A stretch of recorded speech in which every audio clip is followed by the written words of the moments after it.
Shalom, brothers and sisters. Welcome to God's Gym Daily Devotions, day 247.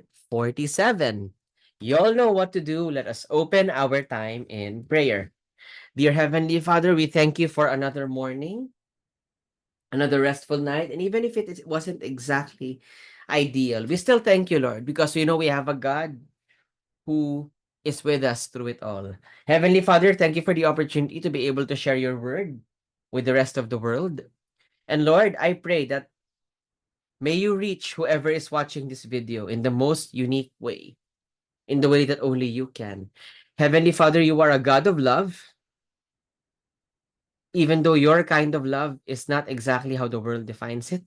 You are a God of love, Lord. You love us enough to tell us when we're not walking in the way that you deem right, when we are following the standards of the world too much. Heavenly Father, you are the author of today's passage, so please be with us as you are the only one who can teach it to us without misinterpretation.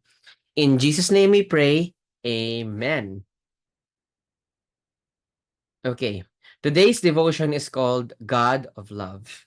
Psalms, and today's passage can be found in Psalms 86, verse 15. So that's the 86th Psalm, verse 15, which reads, "But you, O Lord, are a compassionate and gracious God, slow to anger, abounding in love and faithfulness." Now, there are a lot of issues surrounding this, right?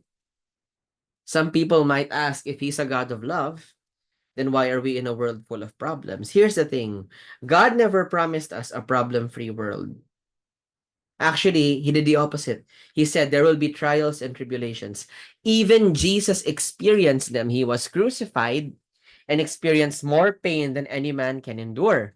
Some people doubt this, but tell me, how many of us can say with absolute certainty that when subjected with pain so severe that you'll beg for death, you'll be thinking of you'll you're thinking of saving other people, because Jesus' last words were, "It is finished." Or one of the things Jesus said when he was in the cross was, "Lord, forgive them. They know not what they do. Let the cross draw man to you." Something along those lines.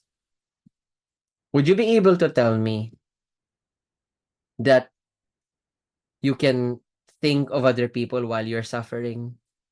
No, right? I know I can't do that, but Jesus did. That makes him compassionate and gracious. And in fact, telling us that there will be trials and tribulations as he experienced is actually a form of love. He told us ahead of time, "You will have problems, but I have overcome the world. So fear not. I will help you through them." That is an act of love. Of course, problems can be avoided in the world, right? I mean, besides, it's not even God's fault that we are in a world full of problems. We had innocence in the Garden of Eden and broke it. But guess what? He was compassionate enough to find a way so we could go back. We bit from the tree of knowledge. We messed up and we were like, "Lord, will you come to rescue me and crush the snake beneath your feet?" See? That's an act of love. His suffering began the moment we bit that fruit, because it shows that we didn't choose him. We chose ourselves. We chose our pride.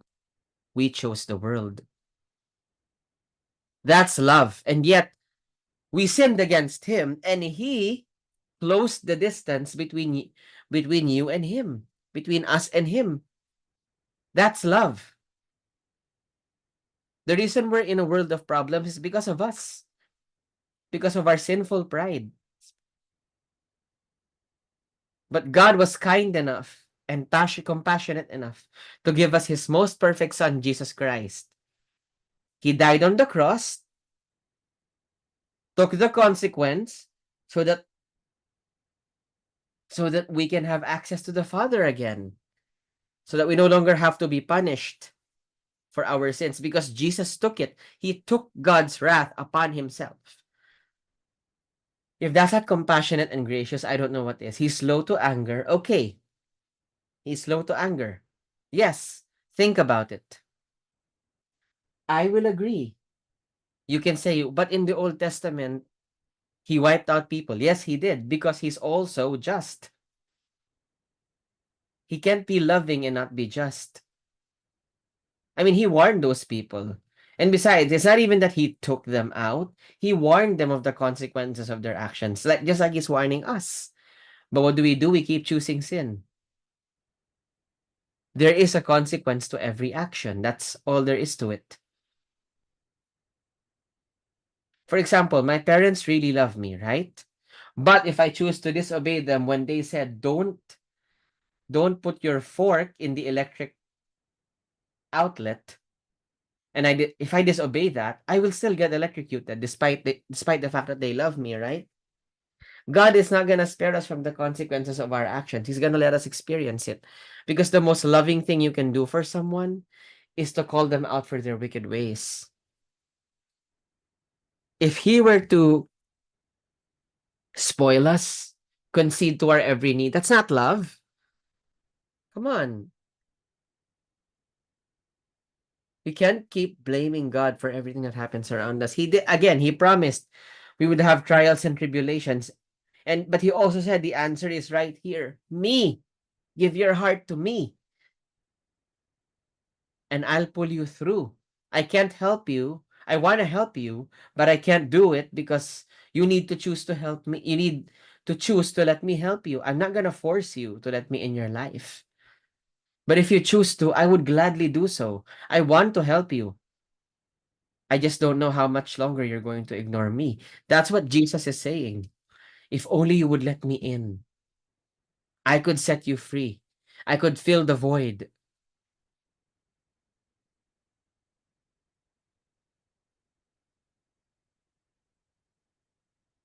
I could fill the void. Okay? So God is indeed a loving God, but he is also just. Okay? And because of his love, he keeps his promises, right? Just like we talked about yesterday. Okay. So with that, today's reflection questions are: number one, what does the passage say about God? Number two, what does it imply about how we should live? Sinabi ko naman sa inyo, limited. Hindi, ang weird lang, sabi ko. Excuse me. So,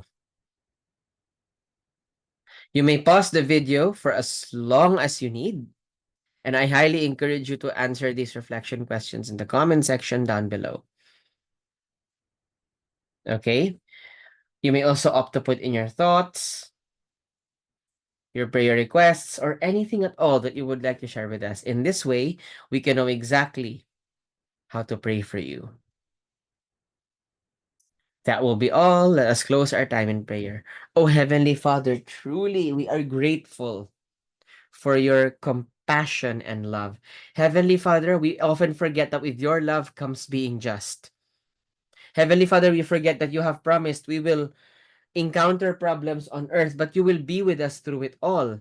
The world isn't cupcakes and rainbows. And Lord, that's not even your fault. That's the world we chose when we bit from the tree of knowledge.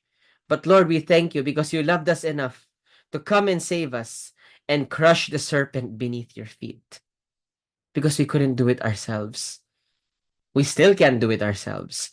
Heavenly Father, I pray, please help us. Continue to save us from our sinful ways. Continue to protect us, Lord.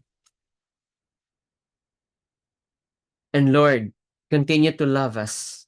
The kind of love that tells us when we're doing something wrong. The kind of love that calls us out for our wicked ways.